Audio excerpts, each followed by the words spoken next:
by the FA? No reaction. I prefer no reaction. Do you think the punishment is too harsh? I'm not going to answer. If I answer, I'm going to be in trouble, and I don't want to be. So I have no comments about that. How difficult will it be for you to cope without him for 4 of your remaining 5 games? I cope with Alderweireld, with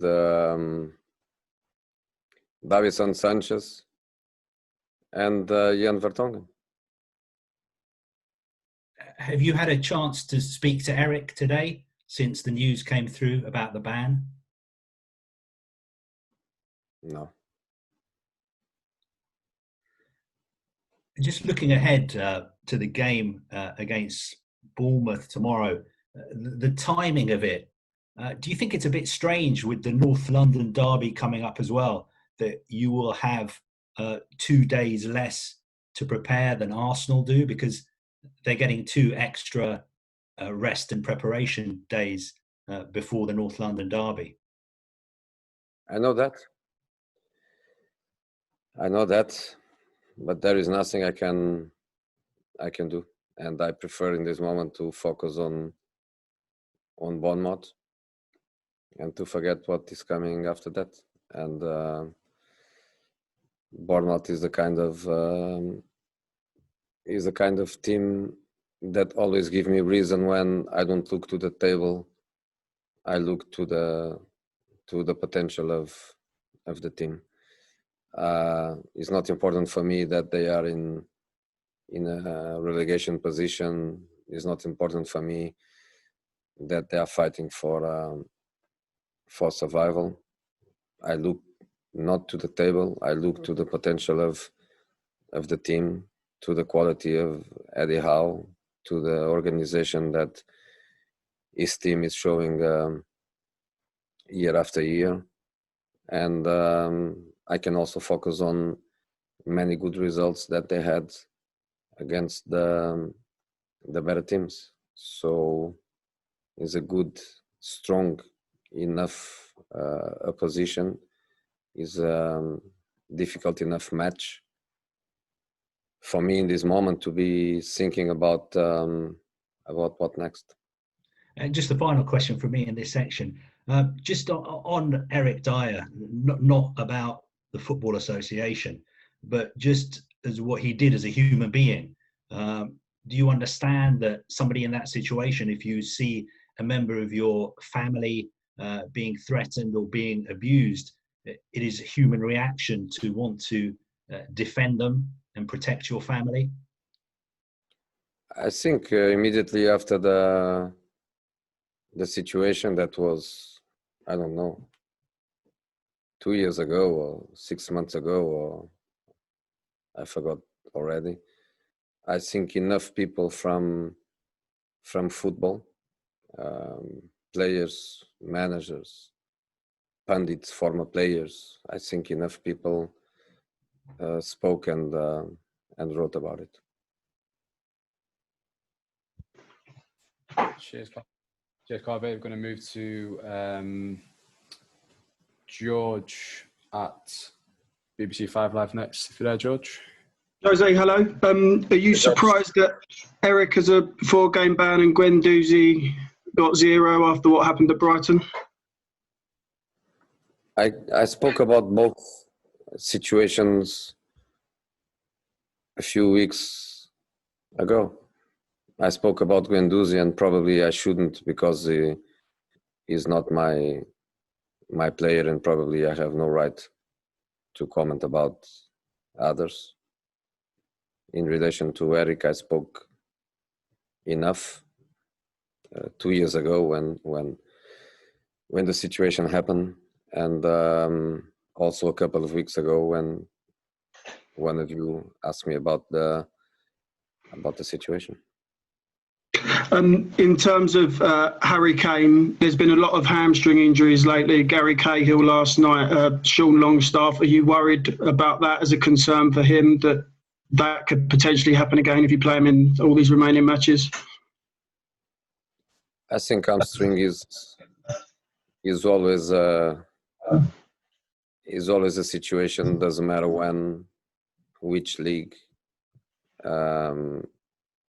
Without CV19, without or with quarantine, hamstring is also a muscle that sometimes doesn't resist to what football demands. So I cannot look to unlucky situations with some of the other guys and feel any fear about it. We have to play. We have to play, and of course, with accumulation of matches and less time to rest, of course, the risk is always there. But the risk is part of our lives. It's part of the specificity of our job. So we cannot think about it. Of course, we have ways to try to control the unpredictability of the situations. And if analyzing individual situations, we realize that a player is showing signs of fatigue, is showing signs of muscular debilitation. Of course, we have to make decisions, but in many cases, situations, they just happen. I can almost bet that, for example, what happened yesterday to Gary Cahill, I can almost bet that before the game he was feeling absolutely fine. I can almost guarantee that the work the clubs do, and certainly Palace also does, in monitoring training and loading and matches, I can almost guarantee that he was absolutely fine, and it just happened. And Michael Oliver, after Sheffield United, these VAR tomorrow and referee in the North London derby, are you surprised at the number of games he's been involved in lately, at Tottenham matches? I cannot speak about referees. I don't think even the rules allow me to do that before a match. After matches, with respect and without implying any kind of bias, I think I am free to express my views. But before matches, I think I'm not allowed, and even if I was, it's something I don't want to do. Okay, thank you. Thank you. Okay, move on to James at TalkSport. Hi, Jose. Hey. Jose, I know you don't want to speak about Eric Dyer's situation and whether you think the ban is fair or not, but he's played every minute so far since the restart for you. So how much of a blow is this in terms of your plans to build a solid backline like we saw against Everton in terms of the rest of this season and beyond that? You know, since quite a long time, we were speaking about his best position.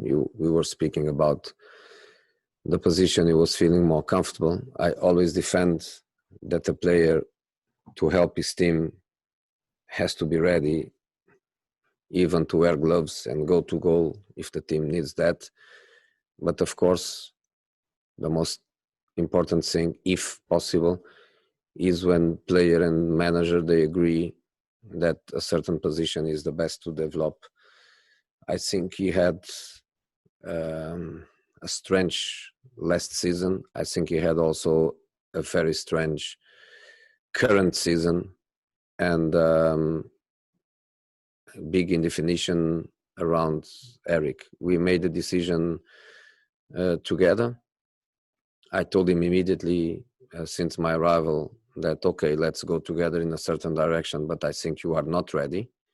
So let's try to go back to a certain level, being a midfielder, but always with an eye of transforming you as a centre back, which is where he feels really happier and more comfortable. During the periods where we were just working on the Zoom, since the players come back to the training ground, even on the period of the individual work, we were working with him totally focused on the direction of being a centre back. So we develop a certain number of skills. You become much more adapted to the needs of that position. Then we decided Manchester United first match to go with him in that position, using also this period, of course, to fight for points and to fight for objectives in relation to the table, but also looking forward, looking to next season. And I think he played very, very good matches.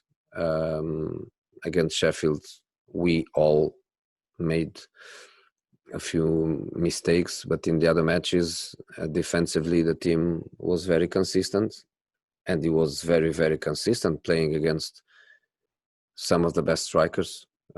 Tottenham has two of them, United two. Antonio is a very difficult guy to play against, and Eric was very, very dominant. A part of that because he comes from a midfield area, he's very comfortable with the ball. He's good on the building up. He's going without any kind of problem attacking the space in front of him and being an extra man on the building up in midfield. So I think he's doing very, very well. We look forward to next season. We look forward to next season where since the beginning we have no doubts that is there as a centre back that is going to be I think an important player for us. And just finally from me, Jose, you had a conversation with the playing squad following the Sheffield United game where you asked for the players to be more open with one another, to demand more from one another. Just how significant a moment do you think that was in the start of this side moving forward, both this season and beyond that as well? You know, I always say that are things in winning teams, and I told the players that I can speak about winning teams because I belong to some of them, that there are things that are not negotiable. And what is not negotiable is a certain attitude, is a certain soul, is a certain DNA, is a certain character. Then you can be in a better day or no. You can face an opponent that makes it easier or more difficult for you. The unpredictability of the game doesn't control football results. Sometimes you deserve to win and you don't, and vice versa. But there are things that are not negotiable. And for me, one of the things is exactly that kind of character, being demanding with yourself, being demanding with each other, your self-motivation, but at the same time be an external source of motivation for the guy that plays in the same team as you. And that leads many times to disagreement, to discussion. And I just think that is really a very important thing. The situation of the manager is the leader and the players are just leaded, let's say that. I think you don't build the character that the players they need, and you need players with character. So I was very happy with the team attitude during the game. I would prefer that little discussion to happen inside the dressing room at halftime and not outside, because people can interpret in a different way. But I think was probably a new thing in the team, and was probably something that the players do more times internally, do more times being demanding with each other and growing up together. Thank you, Jose. Thank you. Okay, we've got Jonathan Beale, PA. Hi there, Jose. Hey. You've been speaking just there about hamstring injuries. How is Dele Alli? How bad is his hamstring injury? Yeah, small, but not ready for tomorrow. And you know that he had a little sad history about hamstring last season, I think. So he's to be careful. It's not to risk when you know that he has a little problem there. So tomorrow out. Are there any more injury concerns for tomorrow? No, nothing from the last game. And can I just ask you about Kyle Walker-Peters? He's getting a lot of praise for his performances in Southampton. Have you been keeping an eye on him and keeping in touch with him? And does he still have a future at Spurs? Yeah, of course I follow. We don't have as many players on loan. That is a very difficult job to follow what we have, and especially being Premier League, of course we follow. We see him a future here, yes, we see, but we also see a future outside where he can be happy. The reason why he went to Southampton was not because we pushed him to go.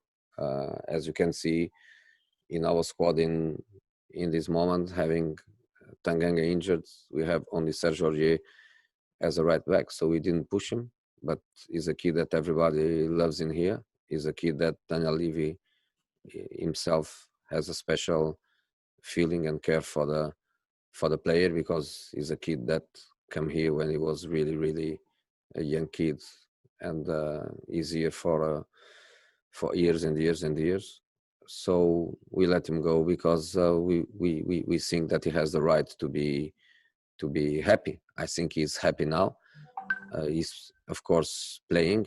He's of course playing well, and I'm not in control of, let's say, the transfer decisions, but I think the general feeling here is, of course, there is a place for him here, but of course, if his desire is to be happy by playing every time and leaving the club in the search of this happiness, I don't think we would stop him to do it. Of course, he's a player with a good value in the market, but I don't think we would stop him to go. Thank you. Okay, but short on time, so we're going to go Ali Gold, Charlie, and then James Ollie. If you keep it to one question and follow up, please. Start with Ali. Hey there, Jose. Elsa. Sorry to ask a really quick one on Eric Dyer, but I just want to know, are the club going to appeal the decision? I don't think so, honestly, because if you appeal, you have other risks, and at least let's start next season without a suspension, and we all know how it works at these FA decisions. You have access, if you want, to the record of appeals, successful appeals and unsuccessful appeals. I don't think so. I don't think we are going to appeal. And can I just ask you, we spoke about the younger players you've been giving chances to on the bench, Dennis Sirkin as well and Harvey White. With obviously Champions League slipping away now by the looks of it, I mean, is there a temptation on your part to give the likes of Oliver Skipp, Jedson Fernandez more minutes with next season in mind, or is it still too difficult to do that? We are fighting for European positions. If you ask me, would I prefer not to be in European football or play Europa League? I prefer to play Europa League. So we have to We have to fight for that. Are the players have a chance to play? Of course, they have a chance to play, but not because points are not important for us. They can play because they are good players, and because we trust the players. So at any time they can play, even in relation to Sirkin, to Harvey White. I told already the club that I would like them to be with me next season in the first team squad. Is the easiest way for them to develop, is to train every day at the most demanding level. So we trust the kids. We are going to develop the kids. Thanks, Jose. Mr. Charlie next. Hi, Jose. Hey, Charlie. Hey, I was just wondering, you talked there about the players being more direct with one another. Is that something that's changed, do you think, amongst players in your kind of 15 or so years in management?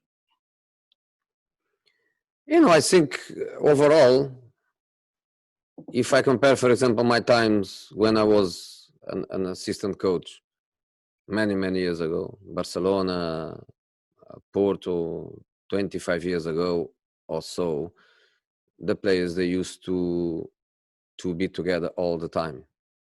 No Xbox, no PlayStation, no social media, not even, I think, it was quite the beginning of telephone, mobile phones, but the players used to spend all the time together. Even when you go to hotels or something, the players used to be together all the time, and it was much more easier for them to develop a certain intimacy, confidence, trust, and to develop a certain dynamics in the group. In this moment, you can imagine that it's not football players. I think it's about everybody. People is a different way to interact. So, for example, you are in a hotel.